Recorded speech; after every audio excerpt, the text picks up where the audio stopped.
Hello everyone, అందరూ ఎలా ఉన్నారు? బాగున్నారా? నేను కూడా బాగున్నానండి. ఈరోజు మార్గశిర శుద్ధ పాడ్యం కదండి, పోలీస్ వర్గానికి వెళ్ళిన రోజు. ఈరోజు కార్తీక దీపాలని నీళ్లలో విడిచిపెట్టే అతి పవిత్రమైన రోజు. ఈ రోజు నేను నాకున్న లిమిటెడ్ రిసోర్సెస్ తోటి భక్తి శ్రద్ధలతో పూజను చేసుకున్నాను. అలాగే ఈరోజు పోలీస్ వర్గానికి వెళ్ళిన కథను కూడా అందరూ గుర్తు చేసుకోవాలి. అలాగే ఈ కథ నుంచి మనం తెలుసుకోవాల్సిన విషయాలను కూడా ఒక్కసారి మాట్లాడుకుందాము. అయితే ఈ కథ తెలియని వాళ్ళు కూడా కొంతమంది ఉంటారు కదండి, వాళ్ళ కోసం బ్రీఫ్గా ఈ కథని ఇప్పుడు చెప్పుకుందాము. ఒక ఊళ్ళో ఒక చాకలి ముసలావిడ ఉండేవాళ్ళు. ఆవిడకి 5 కోడళ్ళు ఉన్నారు. ఈ ముసలావిడికి భక్తి ప్రపత్తులు ఎక్కువే. అందుకని ఆశ్వీజ బహుళ అమావాస్య మొదలు కార్తీక బహుళ అమావాస్య వరకు రోజు అంటే కార్తీక మాసం మొత్తం ఏటికెళ్ళి స్నానం చేసి దీపాలు పెట్టుకుంటూ ఉండేది. అయితే ఈ 5 కోడళ్లలో ఆఖరి కోడలు కొద్దిగా అమాయకురాలు.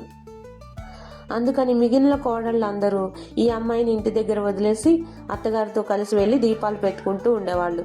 ఈ అమ్మాయి మాత్రం ఇంట్లో పనులు చేసుకుంటూ పాపం ఇంట్లోనే ఉండిపోయేది.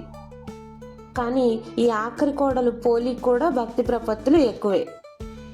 కార్తీక మాసం మొత్తం ఏ రోజుకి ఆ రోజు పూజ చేసుకుందాం, దీపం పెట్టుకుందాం అనుకుంటూ ఉండేది. కానీ తనకి పనులతోనే సరిపోయేది. చూస్తూ ఉండగా కార్తీక అమావాస్య కూడా వచ్చేసింది. ఈ ఒక్కరోజైనా దీపం పెట్టుకుందాం అనుకుంది. అత్తగారు రోజు మాదిరిగానే 4 కోడళ్ళని వెంట పెట్టుకుని నదికి వెళ్లారు. ఇంట్లో ఉన్న వస్తువులను వాడితే మళ్ళీ అత్తగారు తోటి కోడళ్ళు తిడతారేమోనని భయపడింది. అందుకని చల్ల చేసిన కవ్వానికి ఉన్న వెన్న తీసి పత్తి చెట్టు కింద రాలిన పత్తితో వత్తి చేసి ఇంట్లో ఉన్న నూతి దగ్గరే స్నానం చేసి చాకలి బాన పగిలిపోయిన ముక్కని ప్రమిదగా చేసి ఈ పత్తి అలాగే నెయ్యితోటి దీపాన్ని వెలిగించింది. విష్ణుమూర్తి ఆమె భక్తికి మెచ్చి వైకుంఠం నుంచి విష్ణుదూతలు వచ్చి ఆమెని బొందితో స్వర్గానికి తీసుకువెళుతూ ఉంటారు.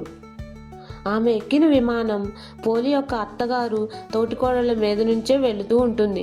అప్పుడు అందరూ చూసి అదిగో చాకలి పోలి స్వర్గానికి వెళుతుంది అని కేకలు వేస్తూ ఉంటారు. అప్పుడు ఈ తోటికోడళ్ళ అత్తగారు కూడా ఆమె కాళ్ళు పట్టుకుని స్వర్గానికి వెళ్ళటానికి ప్రయత్నిస్తారు. అప్పుడు విష్ణుదూతలు అది చూసి ఆమె భక్తితో జ్యోతిని వెలిగించింది కనుక స్వర్గానికి వెళుతుంది, మీకు స్వర్గానికి వెళ్ళే అదృష్టం లేదు అని చెప్పి పంపివేస్తారు. పోలిని మాత్రం బొందితోనే స్వర్గానికి తీసుకొని వెళ్తారు. ఇది కథ. ఈ కథను బట్టి మనం అర్థం చేసుకోవాల్సింది ఏంటంటే హంగు ఆర్భాటాల కన్నా భక్తి ముఖ్యం. ఇప్పట్లో పూజ అంటే పెద్ద పెద్ద అలంకారాలు, ఖరీదైన మండపాలు, బంగారు పాత్రలు, వందలాది పూజా సామాగ్రి అని అనుకునే వాళ్ళు చాలా మందే ఉన్నారు. కానీ దేవుడు ఆశించేది మాత్రం అది కాదు. నిజమైన భక్తి మన శ్రద్ధ.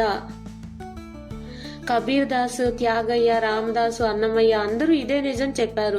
భగవంతుడు బంగారు పాత్రలు నైవేద్యం పెట్టినా, చేత్తో ప్రేమగా పెట్టినా తీసుకునేది భావం మాత్రమే. భక్తి అంటే స్వచ్ఛమైన మనసు, శుద్ధమైన ఆలోచన, దైవం పట్ల నిస్వార్థమైన ప్రేమ. మన భారతీయ సంస్కృతిలో మునులు, మహానుభావులు అడవుల్లో ఆకుగిన్నెల్లో పూజలు చేసి వాళ్లకు దొరికిన కందమూలాలనే నైవేద్యంగా సమర్పించారు. అయినప్పటికీ వారు ఉత్తమ లోకాలను చేరుకున్నారు. అలాగే ఈ కథలో భక్తి ముఖ్యం, కులం కాదని కూడా తెలియచేస్తున్నారు.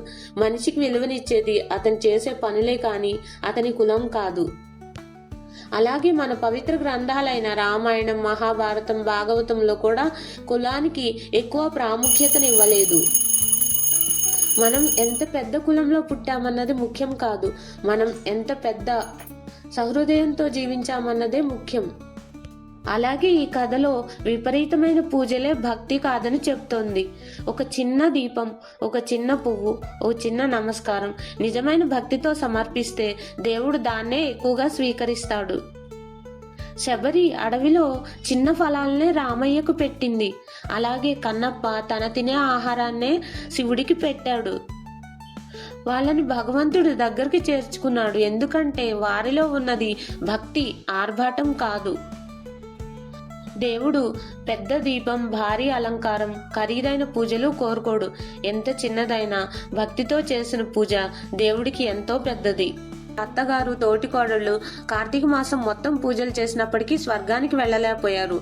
పోలి మాత్రం ఒకే ఒక రోజు దీపం వెలిగించినా ఎంతో భక్తి శ్రద్ధలతో చేసింది కాబట్టి తను ప్రాణం ఉండగానే స్వర్గానికి వెళ్ళగలిగింది. ఏ పని చేసినా భక్తి శ్రద్ధలతో చేయాలని మన పెద్దవాళ్ళు మనకు తెలియజెప్పడం కోసమే ఈ కథని మనకు వివరించారు. ఈ విషయాలన్నీ దృష్టిలో ఉంచుకుని నిజమైన భక్తిని అలవరుచుకుని భగవంతునికి దగ్గర అవడానికి ప్రయత్నిద్దాము.